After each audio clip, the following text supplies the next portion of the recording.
Hello, listeners. You are here with the Madre and Warrior Mother, and we have our first guest of the year, Graciela Cabello, with Los Padres Forest Watch and outdoor enthusiast extraordinaire, fantastic friend, and my unofficial sister.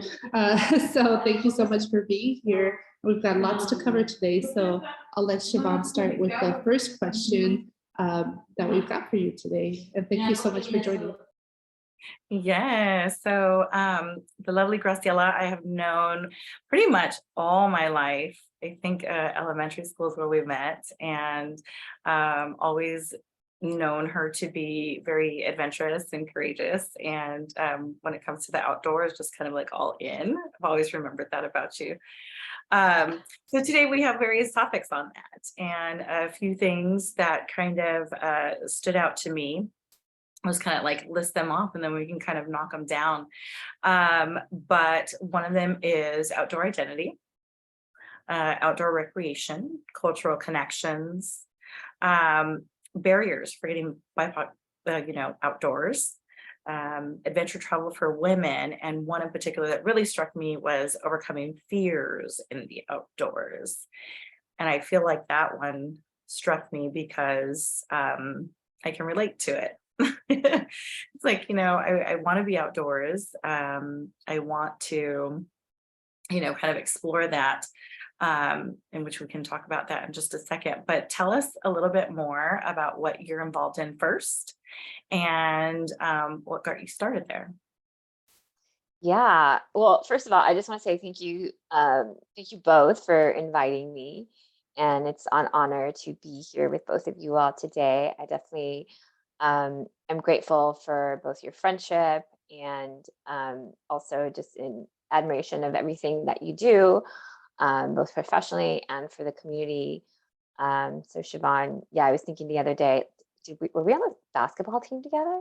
Oh, yeah. I feel like we have so many different connection points that I like forgot this pivotal moment that was part of our like youth. That was one of my, most transformative experiences, I think, like growing up and building character. Yes. And I had forgotten, I'm pretty sure we were on the We basketball did team. hoop together. Yeah. It was like JV, I think. Yeah. Yeah. Those are some of the best times of my life. Yeah. That's where I'm like, wow, how did I forget that? And it's only because we have so many different connection points and like mutual friends and other areas that we cross. I think is that. And Yeah, winning together. Yeah. I wanted to bring that up. Yeah. And yeah, and on other sides, we are newer friends, but we've known each other for a couple of years now, and it's been awesome to just kind of grow and evolve together. So thank you both for having me. And what was the question? Yeah. What are you involved in? How do you get started? What do you do? What do I do? Well, that's a good question. So my job, my paid job is I work with Los Padres Forest Watch, which is a nonprofit organization that is based out of Santa Barbara, but we service and we work in support of communities across the Central Coast to protect the Los Padres National Forest, which is one of the biggest forests in California. And so we monitor projects that are happening in the forest and make sure that they're following environmental protection laws, that the public has a say, is engaged and aware of things that are happening in our backyard, to make sure that the process is accessible and public and all of those things. So that's what we do as an organization. What I do there is I help connect communities with the outdoors and get particularly underserved communities into the forest and making those nature connection experiences transformative as well. And just like opening up that access, breaking down some of those barriers. I work with a lot of monolingual Spanish speaking families that perhaps have never been invited to go out to these wild places that are really right in their backyard. So that is a piece of what I do. And then also, some community engagement, communications around all of that, and just trying to create a more inclusive and welcoming conservation community that is more representative of the communities that surround the forest in our area. I'm also on the board of Wilderness Youth Project, which is an organization here in Santa Barbara that also connects youth to nature. They're not as involved in the advocacy component, but very much the well-known nonprofit here in town that is focused on nature connection.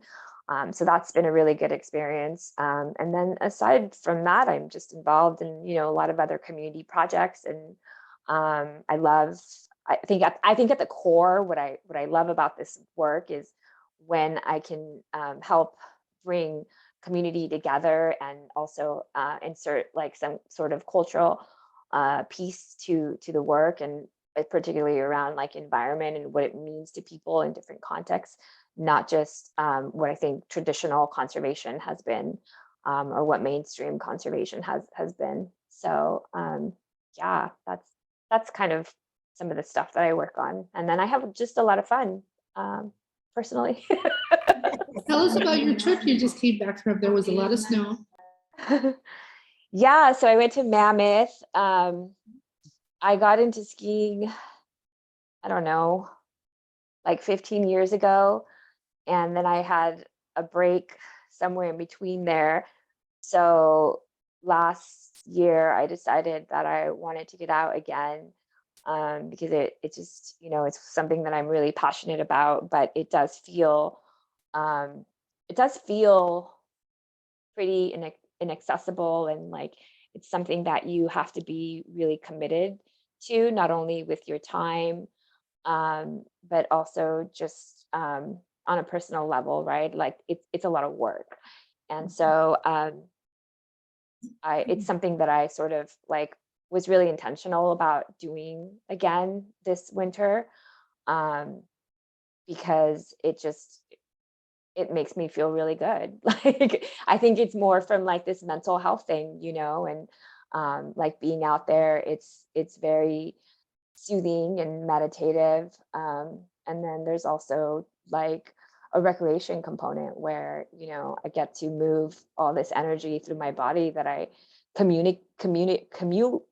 what is it? What am I commulate? What am I saying? Yeah. Why am I can't think of this word. Communing with nature. Huh? That I basically like this energy that I build up through the week with like stress, jobs, and work, family, all of those things. And then on the weekend, I just feel sometimes like I just have to let it all out.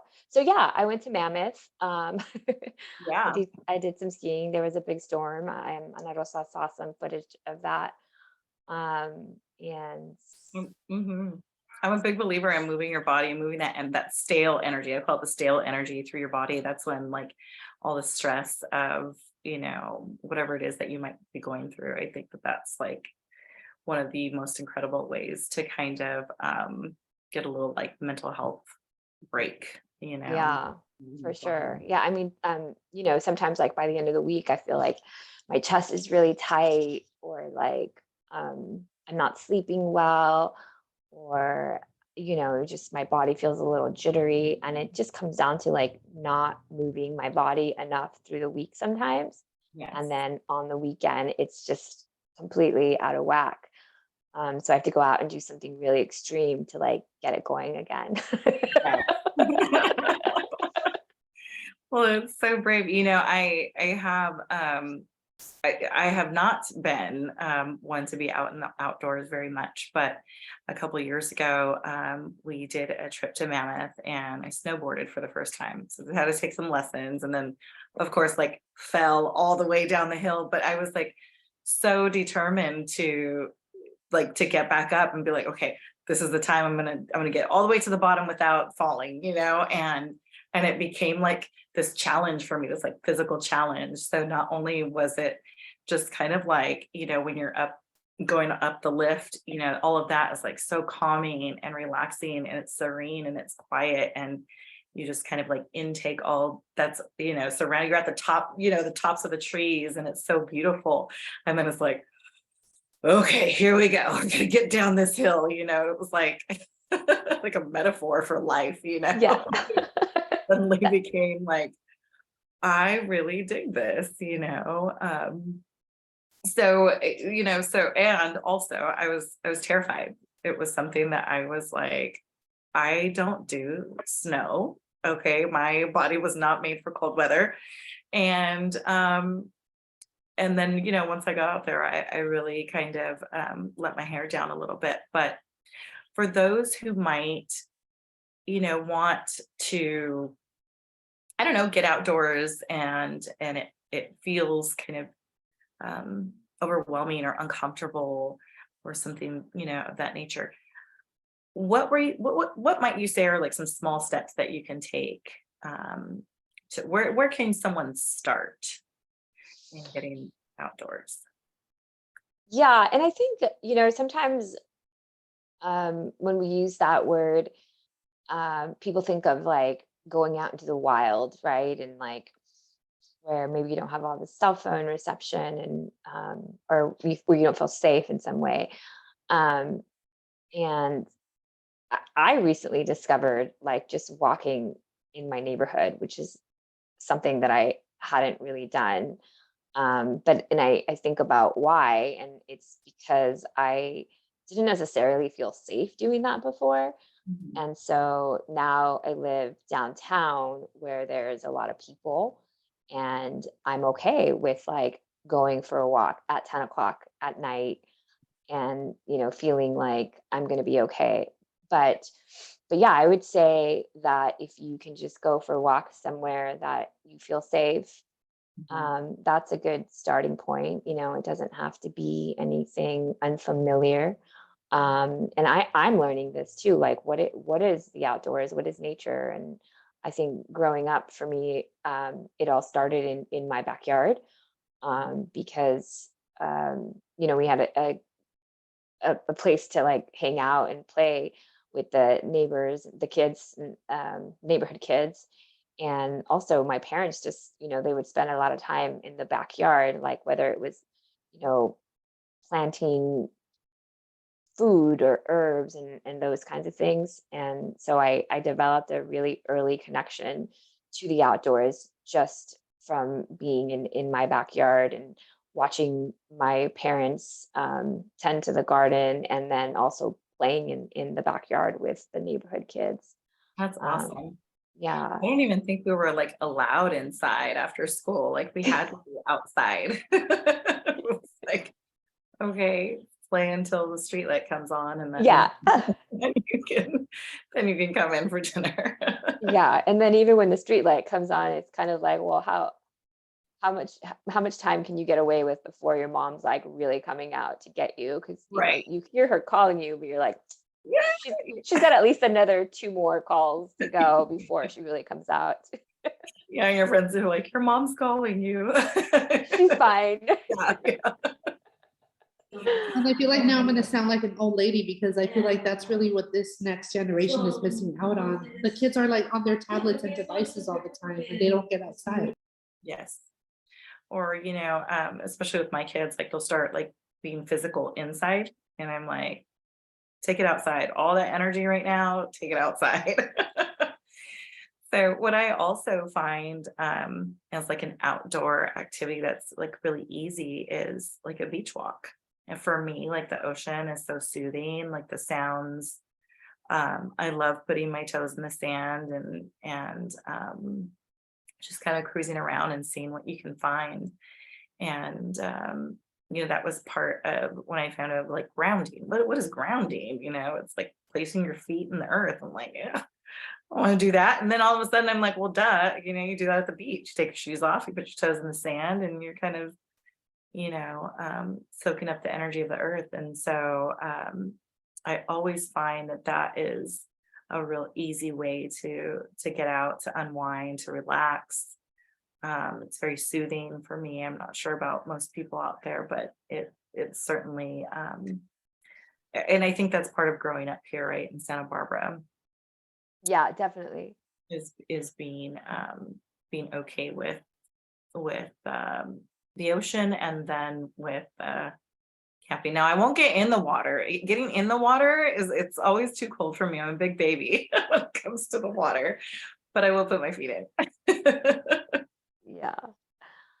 Yeah, last summer when gas prices surged, um, I was more resistant to driving. And before, I used to drive to the beach, or I would bike to the beach just to go for a walk or a run or whatnot, or I would drive to a trailhead. And, that was like an extra 30 minutes of my time just getting there and back or so. And then, um, and then I thought about like how much gas costs. So that's how I discovered like walking around my neighborhood and like making it easy. Mhm. Um, and then I started doing it in the mornings and um, grabbing some friends who live nearby, and it became like actually really fun and enjoyable. And Yeah. I think so it is so common. I think so many people do it, and I'm like, wow, how come I hadn't been doing this? Yes. So in your line of work, do you feel that, like, are you finding that there are these barriers, these invisible barriers within, certain communities or, people of color? Yeah, I mean, I think that because we work on public land issues, that generally means like federal lands. So whether it's a forest, and so we just work on the forest, and that is federal land. But there's other federal land like national parks, Bureau of Land Management, land. So those places tend to be somewhat more remote, and there's a little bit more knowledge learning how to navigate the area. And like, people always ask like, where do I go? Like, what's there to do there versus like going to a city park, right? If you have a city park, you know that you can go there with your family, you can have a picnic, there's tables, there might be like a playground. But when you go to a wild place, you get there and and some folks who are not familiar, it's like, okay, well, what do I do here? And can I park here? There's signs. Sometimes there's rangers who could be intimidating. Sometimes they're in uniform. People don't like that. Um, and they think like, am I supposed to be here? So I think part of it is just making people feel like these are their public lands, and that it's okay to go there, and that that they're there for people to visit, and letting folks know like how to get around, what are some available tools and resources to go depending on where they want to visit. And so some of the work that we've done is letting folks know like what to do when they get there, where we've shown people like different trailheads, how to stay safe, and then also like some leave no trace guidelines and like how to protect the place, right? Yeah, and then barriers. I mean, I think there's all so those are some of the barriers, but I think also just like financial barriers as well. Like there's a cost associated with like maybe you need specific gear, maybe you need like a good pair of hiking boots, or you need a nice winter jacket, a rain jacket, Mhm. or some of the things I was hearing last summer is that families couldn't afford to go because the gas was really expensive. And so if you're going to drive from Oxnard to Ojai, that's a good 40 minutes, and round trip, it's too expensive, and people needed to be using their resources in other ways. So yeah, I mean the list goes on, and then you have aggressive people who don't want folks on public lands. They want to keep them for themselves. They want these places to remain pretty isolated. I know Ana Rosa and I had an incident with the youth that we were in community with, and there's some aggressive landowners, because oftentimes the trailheads to these places are in affluent communities. And so you have landowners who really don't like crowds or anyone outside of like their community visiting. So we've had some aggressive situations from people, and they can be intimidating if you don't know your rights and that you are allowed to be there. But let me tell you, they were not intimidating to Graciela. She Yeah. told him what was what, and I'm pretty sure he will not do that intimidating behavior to other people. So thank you, Graciela. Right. I was going to ask, how do you approach that? Do I imagine that you come with kind of, you're a force. So Well, that situation was unique because, it was as things were starting to open up again during the pandemic. It was probably one of the first hikes that we had done after not doing any sort of group events in a really long time. And the youth that we were with hadn't been out in months. And so for me, it was this feeling of like being overprotective. I think I'm really overprotective in general of like my circle and my friends and family. And so in this situation, I was feeling very protective. So luckily they were further up on the trailhead, and Aros and I had um, gone to park the cars, and they stayed up with some of the other um, guides or staff that were with us. We didn't leave them there on their own, but so they didn't witness the situation. And yeah, we just told them that I told him. So I explained. I was really upset. Because he was being aggressive, and I said, these are public lands, and these kids haven't been out in like months, and this is how you are welcome. You're making an impression right now. I don't remember all the details, but I was really upset. I'm sure it happened fast. Yeah. Because he was trying to pretend like he didn't mean no harm, but she said, no, I know what you're doing. You're trying to intimidate us from being here. And that's not gonna work. Wow. Well, thank goodness that they had you. I mean, because they would have, I'm certain that has happened before, and he probably has turned people away before, so I get that. Yeah, I mean, that happens. It happens so often where just residents of like, nearby trailheads want to intimidate folks, and sometimes they find workarounds to keep people off. I know that there's been situations where they'll block parking, or they'll create fake no parking